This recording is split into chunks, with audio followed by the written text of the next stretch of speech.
عالم اسلام میں سے عالم عرب ان کے شکنجے میں جا چکا، کیوں بنا کر کھڑے ہوئے ہیں اسرائیل کو ماننے کے لیے اور سر تسلیم خم کرنے کے لیے؟ بہرحال نوٹ کر لیجئے، عالم عرب جا چکا۔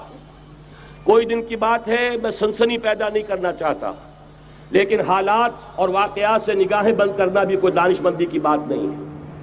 یہ ایودھیا کی مسجد شہید کی گئی، ابھی یہ ایک بہت بڑا مزار جو ہے شہید کیا گیا، اور اس کے ساتھ کئی مسجدیں شہید کی گئی۔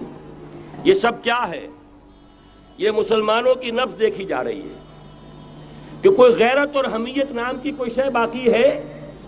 جیسے علامہ اقبال نے وہ نظم لکھی تھی، عبد القادر روہیلا بڑا ظالم جفاجو کینہ پرور تھا، لیکن یہ کہ اس نے جو ایک ٹیسٹ لیا تھا کہ وہ جو عورتیں ہیں تیموری خاندان کی، ان میں کوئی رمق رہ گئی ہے؟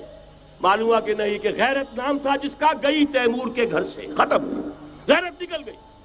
اسی طرح ایودھیا کی مسجد، اب چرار شریف، اور یہ کوئی دن کی بات ہے کہ اب مسجد اقصی کا نمبر آیا کہ آیا، اس کے لیے پوری تیاریاں ہو چکی ہیں۔ یروشلم کا مشرقی حصہ خالی کرایا جا چکا ہے، اس کے اندر اب پورا تسلط یہودی کر رہے ہیں، یہاں تک کہ اب کے یاسر عرفات صاحب نے بھی کچھ نہ کچھ جو ہے احتجاج کی بات کی ہے، حالانکہ اب تک ہر بات مان کر منقار زیر پر تھا، لیکن یہ کہ ایک وقت آتا ہے آخر کار اسے بھی کچھ بولنا پڑ گیا ہے۔ لیکن یہودی اب پیچھے قدم ہٹانے والا نہیں ہے، ان کا تھرڈ ٹیمپل، تیسری مرتبہ ہیکل سلیمانی تعمیر ہونا ہے۔ نوٹ کر لیجئے، ان کے لیے وہ وہی کچھ ہے جو ہمارے لیے کعبہ ہے، ان کے لیے ہیکل سلیمانی بالکل وہی حیثیت رکھتا ہے جو ہمارے لیے کعبہ۔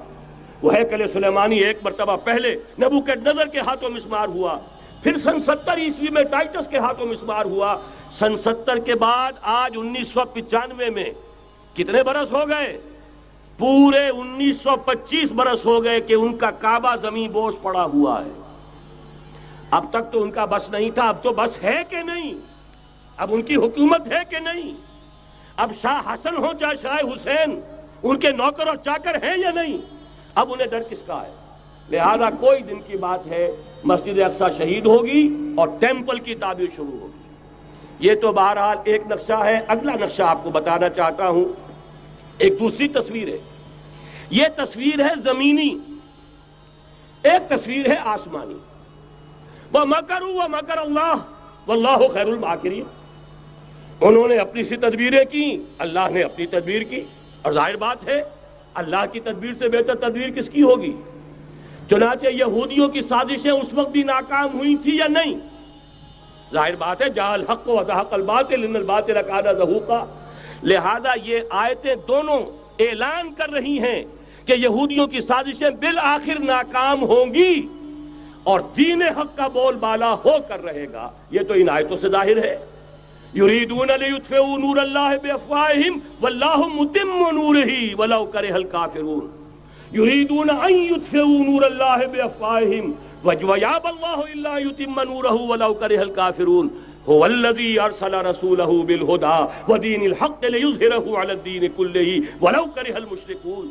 اللہ نے تو بھیجا ہی ہے اپنے رسول کو اس فیصلے کے ساتھ اور یہ ذمہ داری اور مشن دے کر کہ جو دین حق آپ کو دے کر بھیجا جا رہا ہے اسے غالب کیجئے، نافذ کیجئے، قائم کیجئے، اس مشن کے ساتھ بھیجا جا رہا ہے۔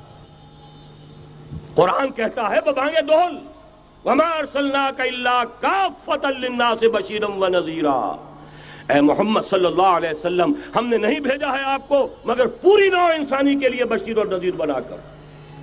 تو جان لیجئے کہ یہ مقصد بعثت محمدی صلی اللہ علیہ وسلم بتمام و کمال اس وقت پورا ہوگا جب کل عالم انسانیت پر، کل روئے ارضی پر اللہ کا دین اسی طرح غالب ہو جائے گا جس طرح کہ محمد رسول اللہ والذین معہ صلی اللہ علیہ وسلم ورضی اللہ تعالی عنہم اجمعین، ان کے ہاتھوں سے، ان کے ایثار سے، ان کی قربانیوں سے، جن کا نقشہ آپ کے سامنے مولانا کھینچ چکے ہیں، ان کی اثار، ان کی قربانیاں، ان کی محنت، ان کی جفاکشی، ان کی سرفروشی، ان کے جان تن من دھن لگا دینے کے نتیجے میں جیسے اس وقت غالب ہوا تھا کل روئے ارضی پر غالب ہوگا، تب کہیں جا کر مقصد بعثت محمدی مکمل ہوگا۔